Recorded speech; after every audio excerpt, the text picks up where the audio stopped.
Ganjapreneurs. Download the Ganjapreneur app on your smartphone or tablet to catch up on cannabis industry news, scroll through our daily job listings, and learn about successful cannabis companies, executives, and investors. Ganjapreneur.com, helping Ganjapreneurs grow. Your connection to quality cannabis insurance services is spelled K-A-E-R-C-H-E-R.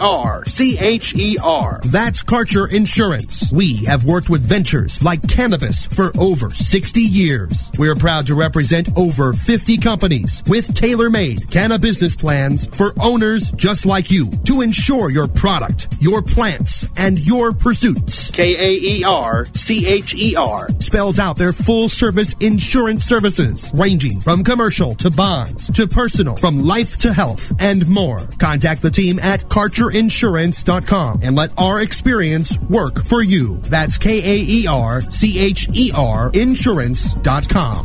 Contact Karen and the team at Karcher Insurance at 1-844-421-3560. That's 844-421-3560. From high atop Mount Soledad in San Diego, California, 100 feet above sea level. Good morning. It's good news with cannabis nurse Heather. This plant is amazing. Positive change is happening. We did it. No matter who you are, you can make a positive impact on the world. I would rather be illegally alive than legally dead. And that quote helped to give you strength. Nurse Heather is only on CannabisRadio.com. Good morning, cannabis nurse Heather. Just Say No, spelled K-N-O-W, is back with more conversation about curing and healing with cannabis, only on CannabisRadio.com. Welcome back. I'm Ryan Hunt from MJWellness.com, and we've been talking to Laura Logano about children's health. Laura, you have 3 kids of your own. One of your children, you were saying earlier, had a seizure disorder and apraxia. What is apraxia? Apraxia is a complete inability to speak, and I actually have sort of a funny story about that. Sure. When I took my daughter to the neurologist, and this was for something completely unrelated to speech, or so I thought, the doctor told me that she would never speak. And I did not even know how to react to that because she was only about 9 months old. So I thought, well, she's not supposed to be speaking now anyway. And I looked at him and I said, of course she's going to speak. We're Italian. So with that type of attitude, I then just forged ahead and discovered that I was actually part of her treatment plan as a dietitian. And I investigated everything and anything that was biomedical related to enable her to speak. And she actually has a twin brother. And when they were very little, he was extremely quiet. So people who knew that I had twins and one had apraxia almost always thought he was the one with apraxia because she became such a chatterbox. Wow. Do you attribute that to changing the nutrition of your daughter? Absolutely. It was a combination of things. You know, as I said before, there's always a toolbox and many modalities are integrated. So it was definitely changing her nutrition, also, you know, adding foods, the supplements that she took, and without a doubt, it was also speech therapy and occupational therapy. She had fantastic therapists. So it was a combination of things, for sure. Well, Laura, over here, you know, we run MJWellness.com, and probably 90% of the emails I get are people who want to use cannabis, but they're in a state where it's not legal. And these are patients who have a real need. And I can't tell them anything. I can't recommend anything for them because, you know, they're not in a state where it's legal. I wonder, though, and I know you're not an expert in this, but do you think hemp oil and high CBD hemp oils have value to patients who can't use cannabis and the entourage effect and all the great things about cannabis? I do. Yes, absolutely. I think that people have to be very careful about where the hemp oil is coming from because there are a lot of people out there now selling hemp oil. Mm-hmm. Patients need to be very careful about where the hemp oil is coming from. There is an organization called Project CBD that has a lot to say about that. So people can go online and check that out. And in fact, Martin Lee, of Project CBD will be speaking on the Holistic Cannabis Summit, which is a free online conference for the public and for healthcare professionals.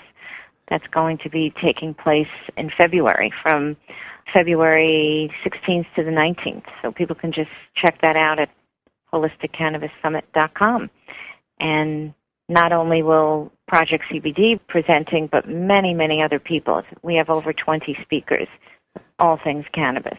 Do you think that entourage effect is more important than just straight CBD? I mean, we're starting to talk about CBD more and more, and I know hemp oil places are selling these things based on high CBD concentrations. But is it the interaction between THC and CBD that really gives these health benefits to people?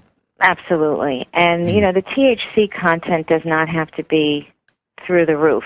The way the cannabis plant has been bred recently, I'm talking about recently in terms of the history of the cannabis, of the ancient plant, where it's been bred to have a high THC psychoactive content. But the original plant, as it appears in nature, does not have a super high THC psychoactive component. But yes, there is that entourage effect. And yes, most of the preparations of oils would have some amount of THC in it, and the other 150 cannabinoids to impart a positive health effect. Laura, what do you think the minimum amount of CBD, or THC, in products is good for that entourage effect? We see products coming out with like 16-1 or 32-1 or 1-1. And, when I take it, I never know which one I should be doing. If I take this, 16-1 CBD to THC, is that giving me enough benefit? Okay, that's a great question, Ryan. That question really depends on so many factors, and that would be very specific to the patient and very specific to the condition that was being treated. So let's say for seizure disorders, where you would have one particular ratio for a specific patient, whether it was a pediatric patient who was having 100 seizures a day or a pediatric patient who was having one seizure per week, versus somebody who was using cannabis for pain or insomnia or stress, it would be very different. And what we're seeing is that many people who are self-medicating are over-medicating. And cannabis is one of those things where actually less is more. So a lower dose can be more effective. That's interesting. I'll tell you what, we're out of time. I'd love to talk to you more about that at some other point. And this whole microdosing thing that people are doing. I'm very interested in that. But I do want to thank you for joining us for this edition of Just Say No. We'd like to thank our guest, Laura Logano, and our producer for finding these great guests and making this show possible. You can download episodes of our program by going to cannabisradio.com or subscribing to the show on iTunes, Stitcher, or iHeartRadio. You can follow the show on Facebook and Google+. For more information about our guests and to read more about patients using cannabis to control their symptoms and to talk to me, please go to mjwellness.com. You can find Laura at the holisticcannabisnetwork.com. Join us next week when we'll tackle more conditions that can be managed using marijuana therapy.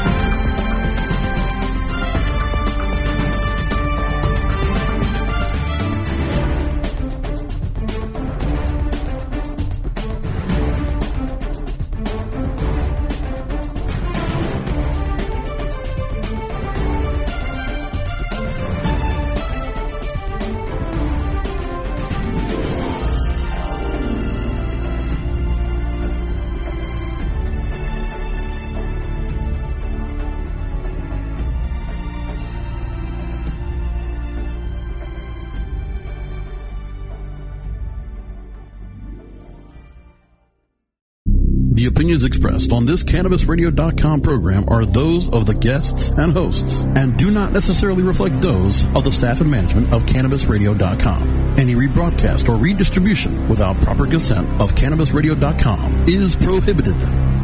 How high do you like your profit margin? CannabisRadio.com. BBC News with Jerry Smith. 3 people have been killed after a gunman opened fire at a family planning center in the U.S. city of Colorado Springs. Officials said those killed were 2 civilians and a police officer who had responded to the first reports of shooting. The gunman exchanged fire with police for several hours before surrendering. 9 people, including 5 police officers, were wounded. Japan has said it will resume whaling in the Antarctic by March after a break of more than a year. The International Court of Justice ruled last year that Japan should stop hunting whales. But the Japanese Fisheries Agency said it had come up with a revised plan under which the number of minke whales caught would be reduced by 2/3. Pope Francis will hold a mass for up to 2 million people in Uganda as he continues his visit to Africa. He will pay his respects to Ugandan Christians martyred for their faith in the 19th century. On Sunday, Pope Francis heads to his final destination, the Central African Republic. Scientists in Europe have started the first official trials to determine whether feeding insects to pigs and chickens is safe. The use of animal protein in livestock feed has been banned since the outbreak of mad cow disease in the late 1980s. The Brazilian government says it will sue a mining consortium, Samarco, for the damage caused after a wastewater dam at an iron ore mine collapsed, pouring millions of cubic meters of sludge into the Rio Doce, one of Brazil's most important rivers. The Environment Minister said the consortium would have to pay at least $5.2 billion. An Australian man has set a new world record for the most lights on an artificial Christmas tree. David Richards from Canberra enlisted a team of helpers to decorate a 22-metre-high tree made of steel with more than 500,000 twinkling lights. He'd previously set the record for the most lights on a house. BBC News. Keep your cannabis cravings under control. Feed your mind with CannabisRadio.com. BBC News with Jerry Smith. 3 people have been killed after a gunman opened fire at a family planning center in the U.S. city of Colorado Springs. Officials said those killed were 2 civilians and a police officer who had responded to the first reports of shooting. The gunman exchanged fire with police for several hours before surrendering. 9 people, including 5 police officers, were wounded. Japan has said it will resume whaling in the Antarctic by March after a break of more than a year. The International Court of Justice ruled last year that Japan should stop hunting whales.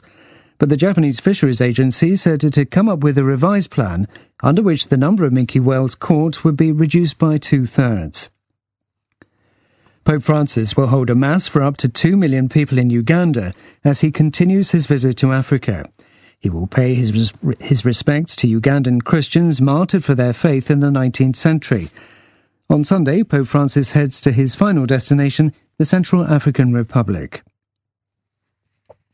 Scientists in Europe have started the first official trials to determine whether feeding insects to pigs and chickens is safe. The use of animal protein in livestock feed has been banned since the outbreak of mad cow disease in the late 1980s.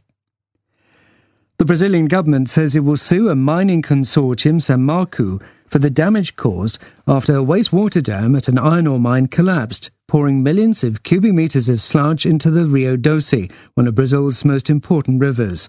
The Environment Minister said the consortium would have to pay at least $5.2 billion. An Australian man has set a new world record for the most lights on an artificial Christmas tree. David Richards from Canberra enlisted a team of helpers to decorate a 22-metre-high tree made of steel with more than 500,000 twinkling lights. He'd previously set the record for the most lights on a house. BBC News. MJWellness.com, the largest medical marijuana community in the world. Connect with thousands of patients, doctors, industry leaders, and businesses through shared personal experiences along our worldwide network. Discover new therapies and benefits with content tailored to you. Come grow your network on MJWellness.com. You're not alone. Your wellness matters. Learn, live, and thrive. Check out MJWellness.com today. From Feature Story News in Washington, I'm Kevin McAleese with a Week in Review. Russia's Foreign Minister Sergei Lavrov has said Turkey crossed the line by shooting down a Russian jet earlier this week, an incident which resulted in the death of a Russian pilot and Marine. His comments came as he welcomed his Syrian counterpart for a meeting in Moscow. Our reporter Nick Harper is in the Russian capital. Russia's Foreign Minister Sergei Lavrov expressed his displeasure at Turkey's actions.